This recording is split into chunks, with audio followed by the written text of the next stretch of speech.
ఇక్కడున్నారా?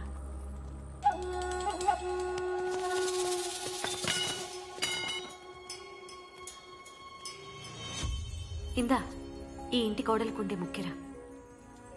ఎవరైనా వస్తే ఇచ్చేయండి, రేపు వెళ్ళిపోతున్నాను.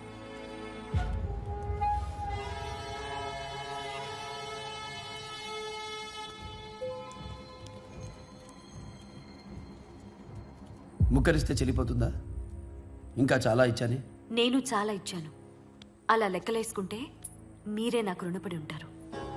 పిల్లలు వాళ్ళు అమ్మతో ఉంటారు. ఈ రాత్రైనా నాతో ఉంచొచ్చుగా. ఇంకా నయ్యం, నన్నుండమనలేదు.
ఇంత రక్షణ వలయాన్ని దాటి శత్రువులు కోటలోకి ప్రవేశించారంటే మనిషి తోలు కప్పుకున్న తోడేళ్లేవో మన మధ్యే తిరుగుతున్నాయి.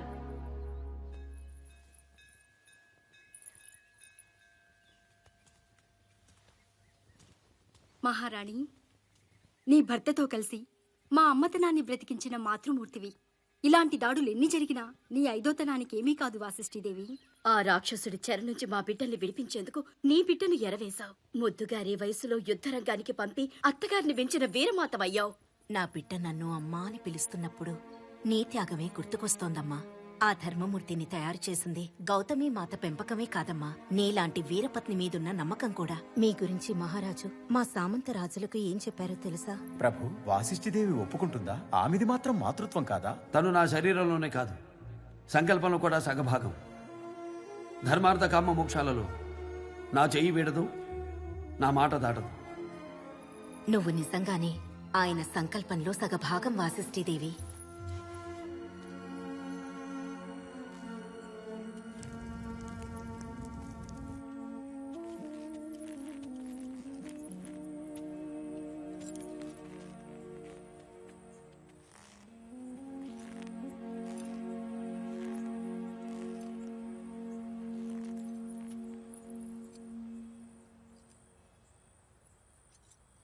వాసిష్ఠి,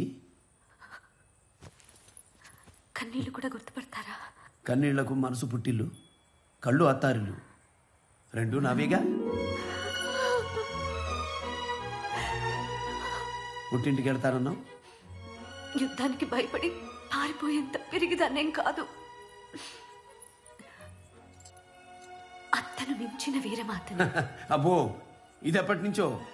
కాదా, యుద్ధంలో మీరు కత్తి పడితే నా బిడ్డ తండ్రి వేలు పట్టి వీర విహారం చేశాడమ్మా. ఇందా, ఎవరన్నా వస్తే ఇచ్చేమన్నావుగా. నేను వచ్చానుగా. ఎవరా? ఇవనా? ఇవరా?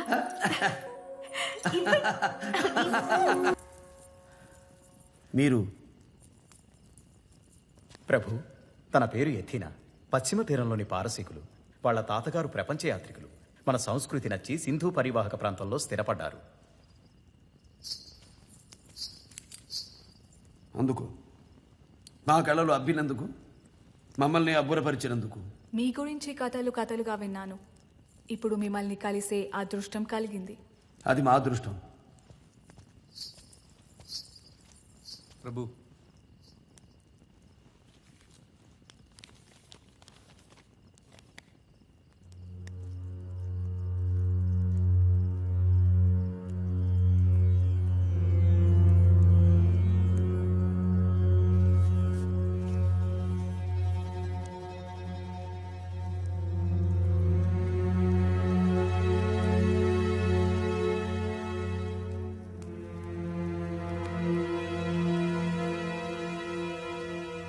మిత్రమా, అమోఘం, అద్భుత శిల్ప సౌందర్యం. ఇవి శిల్పాలా లేక మా సోదరిని మనువాడిన జ్ఞాపకాలా? తెలుగు శిల్పే శిల్పి. అది చూసారా, మా తాత హాలుడు చెక్కించిన ఏనుగులు. ప్రభువులు ప్రజలను మోసే పట్టపుడు ఏనుగుల్లా ఉండాలట. ఏనుగు వెనక ఏనుగు, ఏనుగు వెనక ఏనుగు, ఎన్ని ఏనుగులైనా పెడుతూనే ఉంటాయి. కడపటి ఏనుగుకి మొదటి ఏనుగు ముఖమైనా తెలీదు. అయినా నడక మారదు, దారి తప్పదు. నమ్మకం ఉండాలి, తోక పట్టుకునేందుకు తొండ ఉండాలి. బలా మిత్రమా. సామంతులైనా అంతే, సార్వభౌముణ్ణి అనుసరిస్తూ ఉండాలి. మధ్యలో ఒక్క మదపుటేనుగున్నా కట్టు తప్పుతుంది. మన మధ్య 2 మత గజాలున్నాయి. ఏం చేద్దాం మిత్రమా?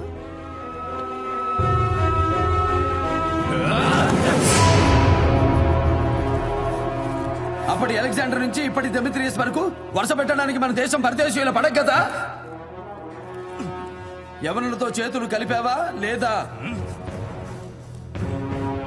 శత్రువులు కోటలోకి ప్రవేశించడానికి సాయం చేశావా లేదా? ఓడించా, మారలేదు. క్షమించా, మారలేదు. వధించా, ఇక మారాల్సిన అవసరం లేదు.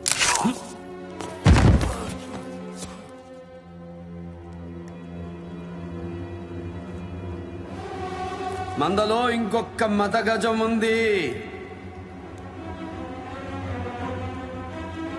సమయం లేదు మిత్రులారా. క్షమించండి ప్రభు. ఆ యవన డెమేట్రియస్ సింధుని ముట్టడించాడు. ప్రశాంతమైన పరివాహక ప్రాంతాన్ని శ్మశానం చేశాడు. దేవాలయాలు ధ్వంసమవుతున్నాయి. ఈ కళ్యాణరాజు కాంజీరావు నాకు కబురు పంపాడు. యవన సేనకు సాయం చేస్తే నన్ను, నా రాజ్యాన్ని వదిలేస్తారని ఆశ చూపాడు. ఆ స్వార్థంతోనే ఈ అనర్థానికి పాల్పడ్డాను ప్రభు. షహరాటుల సంహారంతో కొత్త శకానికి నాంది జరిగింది. ఇక యవనుల ఖననంతో పాశ్చాత్యుల సమరాలకు అంతక్రియ జరగాలి. ఇదే ఆఖరి యుద్ధం కావాలి. ఇప్పటికి ఉనికి నిలుపుకున్నాం, ఇక ఉనికి చాటుకుందాం.